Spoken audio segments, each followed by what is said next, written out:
ইসলামের পক্ষে যারা থাকে তারা ওই সব টাকা দিয়েও কেনা যায় না, কারো হুমকি কারো চুমকি দিয়ে তাদেরকে রুখা যায় না। তার একটা নমুনা হলো আব্বাস সিদ্দিক।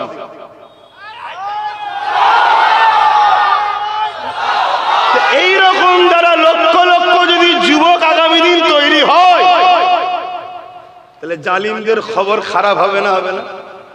জালিমরা চাইবে কথা বলে, আর জালিমদের হাতে টাকার কম আছে।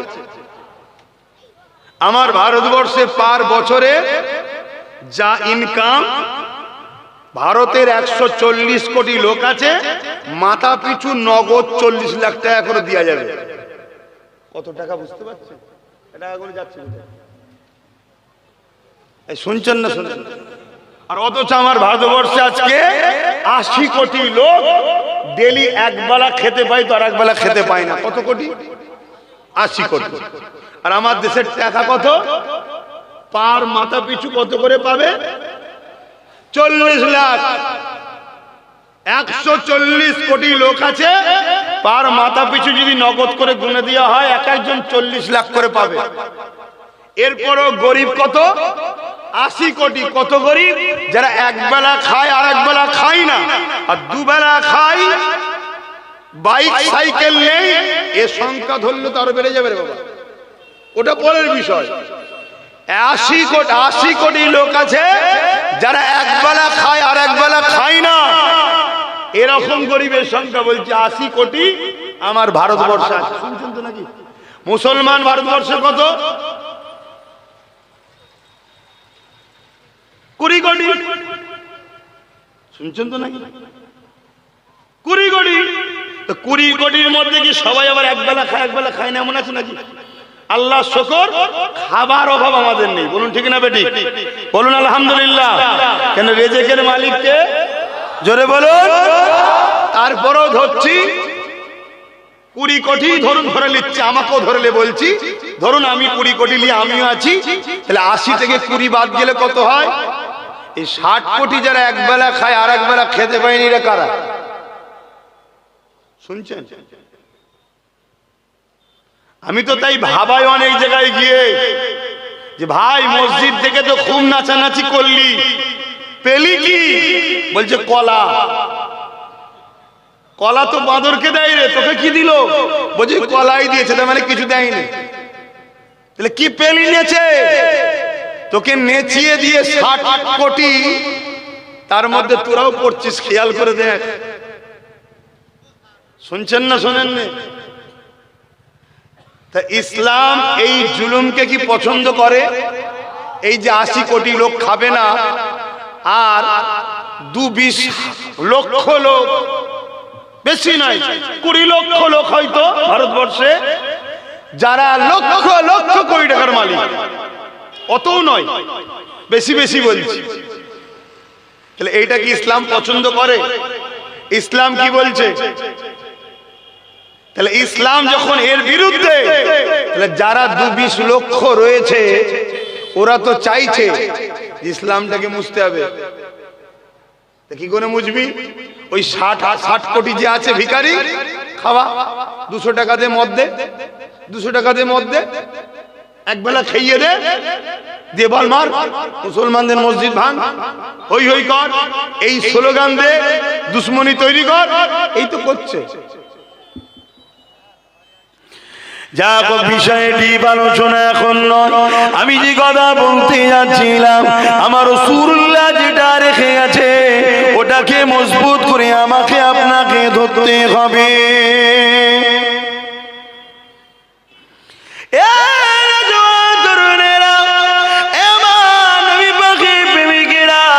আজ আমরা সহজে মসজিদ মাদ্রাসা পেয়েছি, দ্বীন ইসলাম পেয়েছি, এজন্য আমাদের গুরুত্ব নাই। অথচ আমার নবী পাকের সাহাবা হুজুররা কত কষ্ট করেছে ইনসাফের জন্য, ইনসানিয়াতের জন্য, মানবতার জন্য, সভ্যতার জন্য, গরিবের হক মিটাবার জন্য, এতিমের পক্ষে দাঁড়াবার জন্য, অসহায়কে সাহায্য করার শিক্ষা দিবার জন্য। এক কথাই দুনিয়া দুনিয়ার উপরে ইনসাফ প্রতিষ্ঠিত করার জন্য, ইনসানিয়াত প্রতিষ্ঠিত করার জন্য, মানবতা মানব শিক্ষা দিবার জন্য, মানব বন্ধন তৈরি করার জন্য আল্লাহ নবী সাহাবারা যখন ন্যায়ের পক্ষে দাওয়াত দিয়েছে, ওই সময় মক্কার অত্যাচারী আবু জিল উতবা সাইবারা আমার নবী ও সাহাবাদের উপরে কত জুলুম করেছে। এ নওজওয়ানেরা, তরুণেরা, এমনও দিন গেছে আমার নবী গাছের পাতা বলমূল খেয়ে পাহাড়ে গিয়ে সেই জায়গাতে থেকে গোপনে গোপনে রাত্রি দিনে দাওয়াত দিয়েছে। এমনও দিন গেছে হযরতে বেলাল হুজুরের মতো মানুষকে ধরে নিয়েছে, রডকে গরম করে বেলাল হুজুরের ঠোঁটে মুখে ছ্যাঁকা দিতে লেগেছে। ওই ছ্যাঁকা লাগতে লাগতে লাগতে জিভে যখন গরম লাল রডটা লেগে যায়, জিভটা ফেটে যায়, বেলাল হুজুর তুতলা হয়ে যায়। এ যুবকেরা, এই জুলুম কি তোমাদের উপরে হচ্ছে? না হয়নি, না হয়নি। কিন্তু যেভাবে গাফলতি করছো তোমরা, যদি এই গাফলতির ঘুমের মধ্যে থাকো, এই গাফলতির জিন্দেগির মধ্যে থাকো, এই গাফলতির জীবন ব্যবস্থার মধ্যে থাকো, মনে রাখবে তোমাদের চতুর্দিকে অনেককে তৈরি করা হচ্ছে, তোমাদের বিরুদ্ধে তাদের ব্রেনে বিষ তৈরি করা হচ্ছে, তাদের মাথায় ঢুকানো হচ্ছে মুসলমান দেখলে মারো, মুসলমান মানে আতঙ্কবাদী, মুসলমান মানে জঙ্গি, মুসলমান মানে দেশদ্রোহী, এদেরকে মেরে দিলে পুণ্য হবে। যেমন সাপ দেখলে তুমি আমি বিষধর বলে মারি, ওই রকম তোমাদের পিছনে কোটি কোটি টাকা খরচ করে ক্ষমতাশালী শাসকেরা তাদের আড়ালেতে, তাদের আন্ডারেতে, তাদের ছায়াতলেতে এই জঙ্গি সন্ত্রাস তৈরি করা হচ্ছে, যারা আগামী দিন তোমাদের বেটিদের উপরে, তোমাদের বোনেদের উপরে, তোমাদের বাচ্চাদের উপরে তারা হিংস্র পশুর ন্যায় ঝাঁপিয়ে পড়বে, যে ঝাঁপানোতে তোমাদের বেটিগুলোর ইজ্জত চলে যাবে, তোমাদের বাচ্চাগুলো হত্যা হয়ে যাবে। যেমন আজকে প্যালেস্টাইনের বুকে হচ্ছে, 45,000 বাচ্চাকে কাফন পরতে হয়েছে। তাই বলবো, একটু ভেবে চিনতে পারো, আগামী দিনটা বড় ভয়ানক আসছে। রাসূলুল্লাহ যে নয় তার সঙ্গে তুমি থেকো না, যে আল্লাহর নয় তার সঙ্গে তুমি থেকো না। তার বিরোধী যদি করতে না চাও, না করে গিয়ে যাও, কিন্তু তাকে সহযোগিতা তুমি করো না। কেননা মনে রাখবে, আল্লাহ বা কোরআনে জানিয়ে দিয়েছে, এ দুনিয়ার মানুষেরা তোমাদের প্রকাশ্য দস্যু হলো এই শয়তান। এই শয়তান প্রকাশ্য তোমাদের শত্রু। এই শয়তান যাদের ইশারাতে চলে, শয়তান যাদেরকে কন্ট্রোল করে, তাদের সঙ্গে তোমরা যদি বন্ধু করো, আমার আল্লাহ তাদের হাতে তোমাদেরকে মিটিয়ে দেবে। এটা কোরআনের ঘোষণা তোমাদেরকে জানালা। এখনো সময় আছে, আল্লাহর দিকে ফিরে আসো, নবী পাকের দিকে ফিরে আসো। হয়তো চলার রাস্তাটা একটু কঠিন হবে, কিন্তু মনে রাখবে, ইতিহাস বলছে আমার নবীর পক্ষে যুগে যুগে যারা ছিল, আমার আল্লাহ তাদেরকে বিজয় দিয়েছে।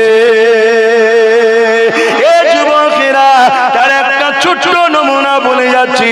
সুলতানে হিন্দ, গরিবে নওয়াজ খাজা মঈনুদ্দিন আজমেরি এই হিন্দুস্তানের জমিনে যখন আসে, হুজুরের বিরুদ্ধে অনেক ষড়যন্ত্র হয়েছিল। হুজুরকে ঢুকতে দেওয়া হবে না, হুজুরকে আসতে দেওয়া হবে না, হুজুরকে রুখে দেওয়া হবে।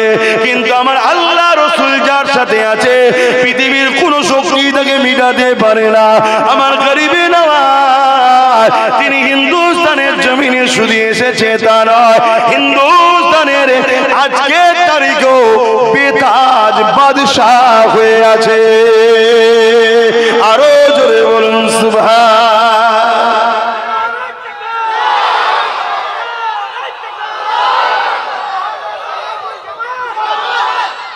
আমার কথা মাইকে আপনারা বুঝতে পারছেন? এক গণককার হিন্দুস্তানের তখন রাজা ছিল।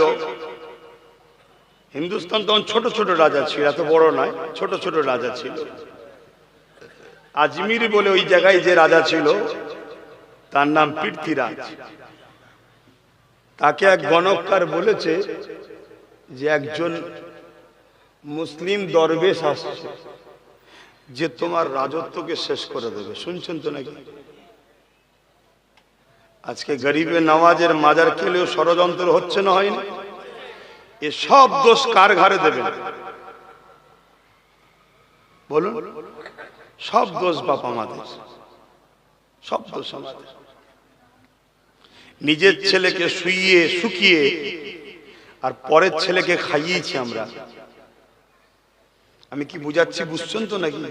হ্যাঁ, আমরা আমাদের ইমামকে বিশ্বাস করি না, আমরা বিশ্বাস করি আমার পাড়ার আমার এলাকার চরিত্রহীনটাকে বিশ্বাস করি। খারাপ লাগছে নাকি? আমরা আমাদের উলামাদের বিশ্বাস করি না, আবার উলামাদের মধ্যে দুটো দল হয়ে গেছে, বড় কঠিন সমস্যার মধ্যে আমরা কিন্তু পড়েছি। আর এটা তো আখিরি জবান, আমার নবী তো বলেছে আখিরি জবানায় হাতের তালুতে আগুন রাখার থেকেও ঈমান বাঁচানো বড়। সেই সময় এখন আমাদের হযরতে গরিবে নওয়াজ খাজা মুঈনুদ্দিন আজমিরি সঞ্জালি রহমাতুল্লাহ আলাইহি তিনাকে রুকার জন্য চেষ্টা করলো পৃথ্বীরাজ। দিল্লি সহ বিভিন্ন জায়গায় খবর পাঠালো পুরো বর্ডার সিল করে দাও। আর এক জাদুকর জাদুর মাধ্যমে গরিবে নওয়াজের একটা তসবিহ তৈরি করলেন। ভেবে দেখুন, অবশ্যই জাদু হলো ধোঁকা। এই তসবির সব জায়গাতে পৌঁছে দেওয়া হলো, বর্ডার গুলো সিল করে দেওয়া হলো, গরিবে নওয়াজ না ঢুকতে পারে। সব অস্ত্র হাতে নিয়ে মক্কার আবু জেহেলও বলেছিল বর্ডার সিল করে দাও, মুহাম্মদ রাসূলুল্লাহ বেরিয়ে যেতে পারে। শুনছেন তো? আর আমার দেশে জালিম অত্যাচারী পৃথ্বীরাজ বলেছিল কি নবীর আওলাদ না ঢুকতে পারে। আর সেই ধারাবাহিকতা এখনো রয়েছে। এই বাংলার অনেক গ্রামে বলা হয় খানদানে রসুল আব্বাস সিদ্দিকী না ঢুকতে পারে, বলা হয় নয় না? এলিয়ে তোমরা দুঃখ করো, আমি দুঃখ করি না। কেন এগুলো শোনার পরে মনে হয় ঠিক রাস্তাতে আছি। এগুলো না হলে সন্দেহ হতো ঠিক জায়গায় নেই না, কি বলতে কি? কেন ধারাবাহিক চলে আসছে, দেখুন না, ধারাবাহিক। এবং আমার নবীকেও রুকা হয়েছিল না, রুকা হয়নি। তায়েফের জমিনে নবী যখন যাচ্ছিল কি বলেছিল? মুহাম্মদ রাসূল যেন তায়েফে ঢুকতে, আহা কত মেরেছে বলেন তোমার নবীকে। এ উম্মত, বিক্রি হয়ে যাচ্ছ? হ্যাঁ,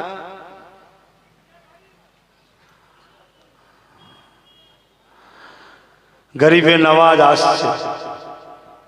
আর গরিবে নওয়াজ কোথায় আছে এই তদন্ত লাগাবার জন্য একজন লোককে জাদুকর কি বলে পৃথ্বীরাজ চৌহান পাঠিয়েছিল, যার নাম হচ্ছে রামপাল। কথা বুঝে আসছে? তাকে পাঠিয়েছিল, যাও তো কোথায় আছে বর্তমান দেখো। গরিবে নওয়াজ কে ফলো করে কোথায় আছে খোঁজলে গরিবে নওয়াজ হুজুর তখন আজকের দিনে যেটা লাহোর বলে ওই জায়গায় তখন ছিলেন, যে হাজির হয়েছে। মুখ ভর্তি দাড়ি, বড় জামা, মাথায় পাগড়ি, মুসলমান, কিন্তু নাম কি? গরিবে নওয়াজের কাছে গেলেন, হুজুর আমি আপনার কাছে বায়াত হব। বায়াত হলো, আরো লোক বসে আছে গরিবে নওয়াজের সঙ্গে বসে। গরিবে নওয়াজ জিকির করে, আল্লাহ আল্লাহ করে, ও জিকির করে। কিন্তু আস্তিনের মধ্যে কি আছে? ছুরি, সুযোগ খুঁজছে, বড় পুরস্কার দেবে, ছুরি লে ঘুরছে। এজন্য আমরা ওসব পড়া করি না। কেন? বাঁচাবার মালিক যিনি কে? এই আওয়াজটা ঠিক হলো না তো? পিছনের ভাইগুলো কি বলছেন? বাঁচাবার মালিক কে? একবার শাহাদত আগুল তুলে বলুন আল্লাহ, আরো জোরে বলুন আল্লাহ, আরো একবার বলুন আল্লাহু আকবার। বাঁচাবার মালিক, আর তিনি সব থেকে বড়। এখানে এই কথাটা মনে রাখেন, একটু গরিবী নওয়াজের কথা বলবো আজকে, অসুবিধা আছে? এই জায়গা থেকে অন্য সাইডে যাচ্ছে একটা জালিম ছিল, জালিমটার নাম আপনারা সবাই শুনেছেন, চিঙ্গিস খান। শুনেছেন তো নাকি? অ্যাকচুয়ালি খান নয়, হান, হয় আকার দন্তন্য হান, চিঙ্গিস হান, খান নয়। চিঙ্গিস হান ও পৃথিবী বিখ্যাত একটা আতঙ্কের নাম। তার মোকাবেলায় পৃথিবীর কোন শক্তি কিন্তু দাঁড়াতে পারেনি। যে এলাকায় ঢুকতো পুরো এলাকাকে তাবাহ করে দিত। যুবকরা শোনো, বড় আরামে হাওয়া খাওয়াচ্ছ গায়ে, আল্লাহ ছেড়েছে, ছাড় দেয়নি। আল্লাহ দিয়া হাত নিয়ে কাদের হয়ে লড়াই করো, আল্লাহ দিয়া পা দিয়ে কাদের পিছনে ঘোরো, আল্লাহ দিয়া জবান দিয়ে কাদের হয়ে কথা বলো, আল্লাহ দিয়া জিন্দেগি কাদের পিছনে খরচ করছো, আল্লাহ দিয়া চোখ দিয়ে কি দেখছো, আল্লাহ দিয়া যৌবনের তাকত কাদের পিছনে খরচ করছো। আল্লাহ ছাড় দিয়েছে, ছেড়ে দেয় না। আমেরিকাকেও আল্লাহ ছাড় দিয়েছিল, পৃথিবী জুড়ে অত্যাচার করেছে, দুনিয়ার বেগুনা বাচ্চাগুলোকে মেরেছে, প্যালেস্টাইনের উপর অত্যাচার করেছে। আমেরিকা ইসরায়েলকে সহযোগিতা করে বোম দিয়ে, অস্ত্র দিয়ে, প্লেন দিয়ে নিরীহ প্যালেস্টাইনবাসীর উপরে রক্তের বন্যা ছড়িয়েছে। খোদা ছাড় দিয়েছিল, ছেড়ে দেয় না। গত 9 দিন হয়ে গেল, আমার আল্লাহ আমেরিকাকে ছোট্ট একটা ধরেছে, ছোট্ট, বড় নয়।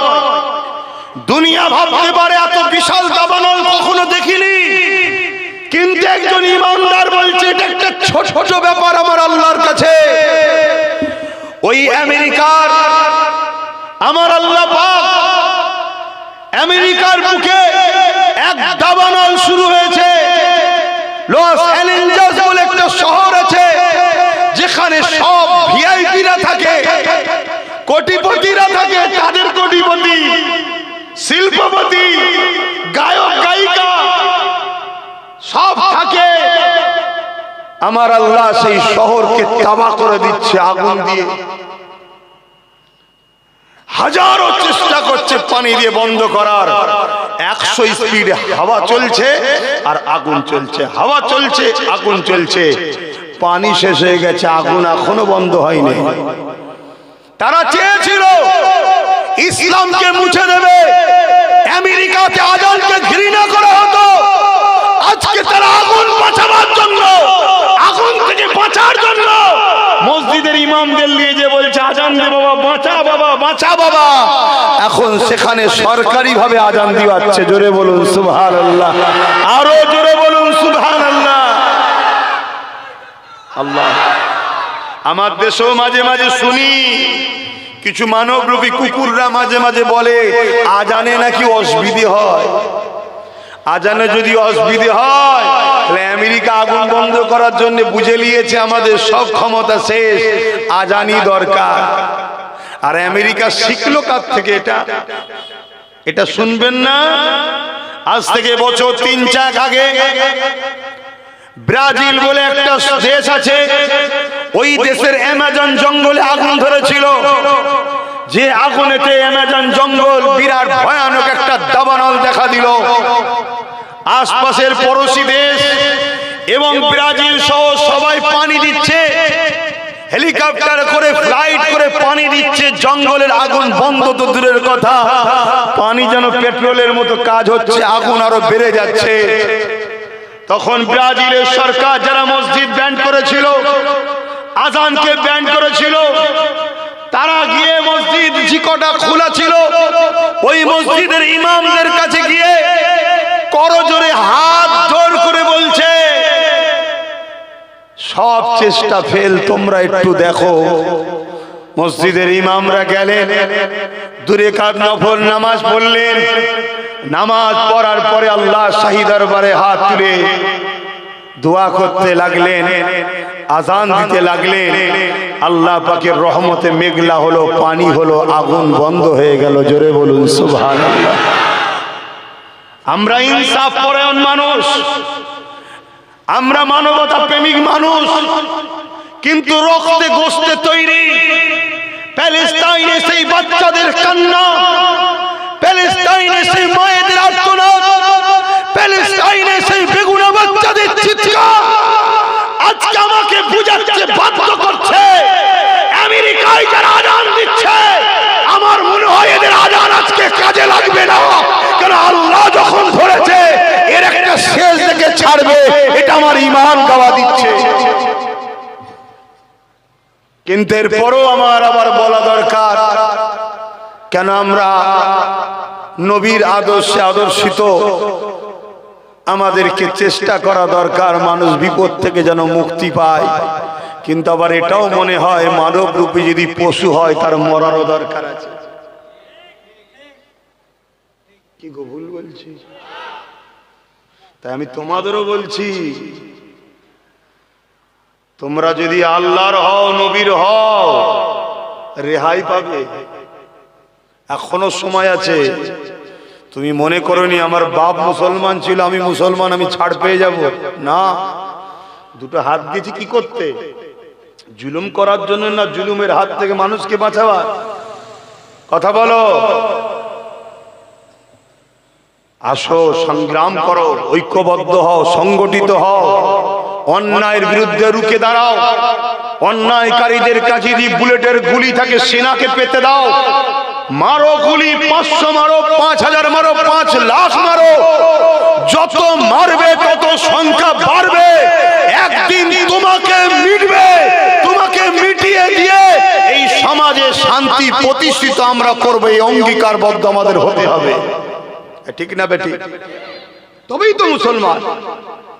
এই সমাজের এতিম যেন না কাঁদে, এই সমাজের বিধবার উপরে জুলুম যেন না হয়, এই সমাজের ক্ষুধার্ত মানুষ যেন খানা পায়, এ সমাজের হিন্দু হোক, আদিবাসী হোক, সাঁওতাল হোক, মানুষ মানুষে মিলেমিশে থাকবে।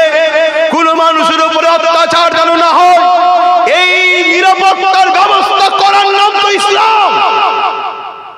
শুধু মসজিদে গিয়ে নামাজ পড়ার নাম ইসলাম?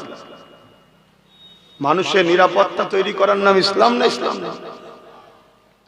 আসো যুবকরা, ভাবো, তুমি আজকে বিক্রি হয়ে যাবে, খরিদ হয়ে যাবে। তুমি ভাবছো আমার তো ভালোই চলছে, তোমার আখিরাত নাই। আর তোমার পরের জেনারেশন, তোমার ছেলেটার ভবিষ্যৎ কি হবে তুমি একবার ভেবে দেখেছো? হ্যাঁ, তোমার ছেলেটার কি হবে ভাবছো? কত কষ্ট করেছে আমার নবী, সাহাবা, হুজুররা।